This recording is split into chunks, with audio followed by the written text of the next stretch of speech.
What the Security Council has decided in New York, our determination too, to see proper access to the site so that loved ones can know that the bodies of their relatives and friends can be brought home and treated properly and respectfully.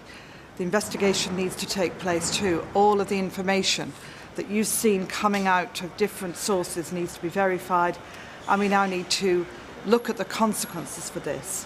And we call on Russia to do its part in ensuring that the separatists really do engage with the monitors and engage with those who are trying to investigate the scene at the present time. Voor Nederland liggen alle opties op tafel en het is duidelijk dat er sinds afgelopen donderdag wel iets is veranderd.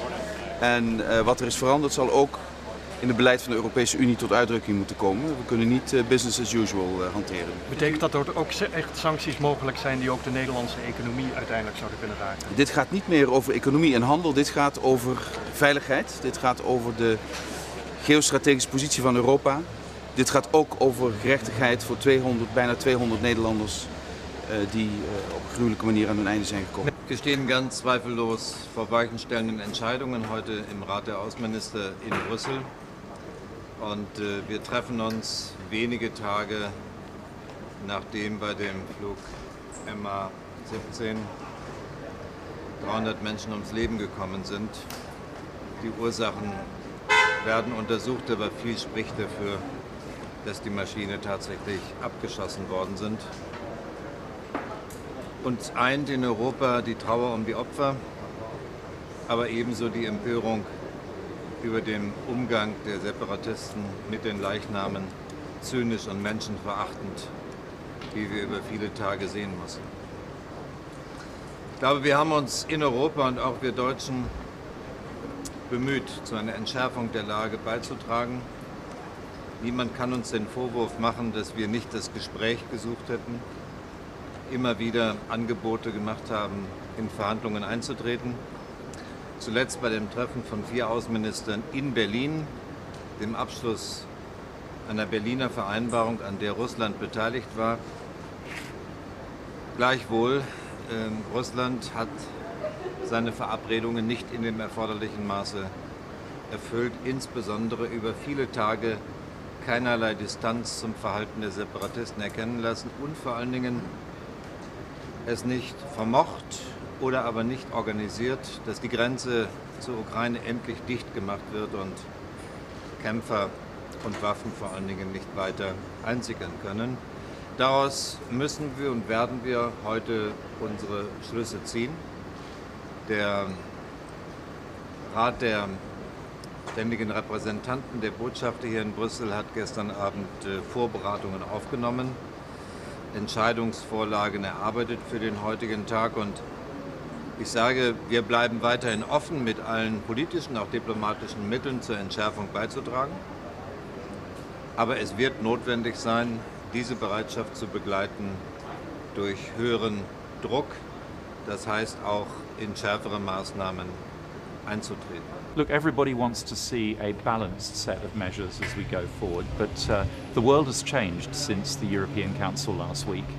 The events of last Thursday have changed public expectations on us, and we have to send a clear signal from our meeting today that we recognise that and that we are going to go further as a consequence of what has happened. This Council of today should send a very clear message that such kind of support to separatists, which are actually turning into terrorists, has to cease.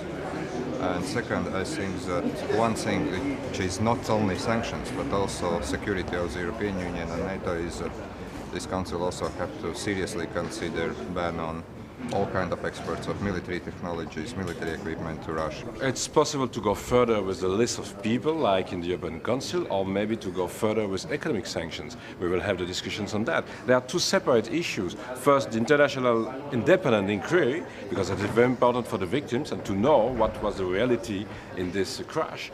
But the other side, the other thing is to enhance the pressure on Russia. And I'm sure that we need to discuss about the different type of sanctions. The priority must be to have a safe return of the bodies and the remains, the preservation of the site, to facilitate an international investigation which must be independent and which must be given sufficient powers to discover the facts of the issue. I think it's important that takes place in the context of ensuring that we have no further toleration of aggression on the part of Russia. What happened in the skies over eastern Ukraine is the result of the continued deliveries of sophisticated weaponry to the so-called separatists in eastern Ukraine, and it is that cause of the war there and of the shooting down that needs to be addressed. You know, growing evidence about who is behind the acts of terror, or let's say this shooting of the plane, and we know who is behind this terrorist. We also know how heavy weapons, rocket launchers and tanks were going through the border at the same time where statements were made about securing the border. And now the accusations to others, but not admitting responsibility to themselves. So that I believe really a lot of versions around, and instead of accepting the responsibility, others are blamed, and this is widespread, worldwide, I would say. So that's my point. So we really should take very seriously not only these military actions, but also propaganda moves. What we've been seeing, particularly since the end of June, since the European Council then, is a significant escalation of the supply of heavy weapons, tanks, missiles, rockets, fighters, to what is happening the pro-Russian separatists in eastern Ukraine. The shooting down of the Malaysian airliners is a consequence of this particular policy. If you supply arms and missiles, as the Russians have been doing, these things are bound to happen. And then, of course, they are playing on the seeing what we will do. And I will say what we need to do, we need to preserve the unity of Europe and the unity of the West.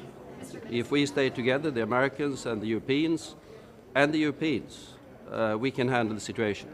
If we are weak and divided, it's going to be even more dangerous. I hope we will be able to agree that if not, Russia immediately will cooperate in order to get access to where the flight has crashed.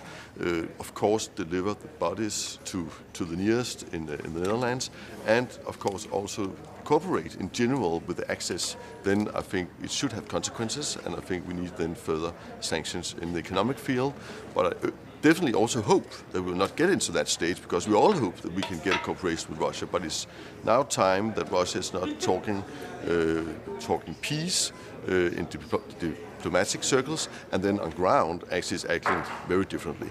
I think it's time that Mr. Putin is recognizing that this has been a wake-up call. The tragedy of the plane needs to make this violence stop. El punto fuerte es desligar las sanciones de la investigación sobre la tragedia del avión, por grave que sea, porque esa investigación puede durar tiempo y puede no ser concluyente, y vincular más bien las sanciones al suministro de armas por parte de Rusia a los separatistas.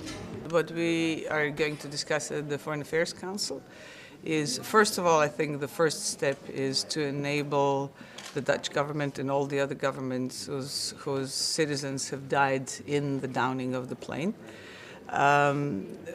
to enable them to transport the remains of their people to their countries, to enable a completely thorough and independent investigation of what has happened, and based on that there will be discussion of two possible ways of additional sanctions. One is adding individual names and entities or companies to the list of the sanctioned sanctioned persons and entities, and the other is going to the third stage. I think that will, to a large extent, depend on the investigation, and the third stage are economic sanctions.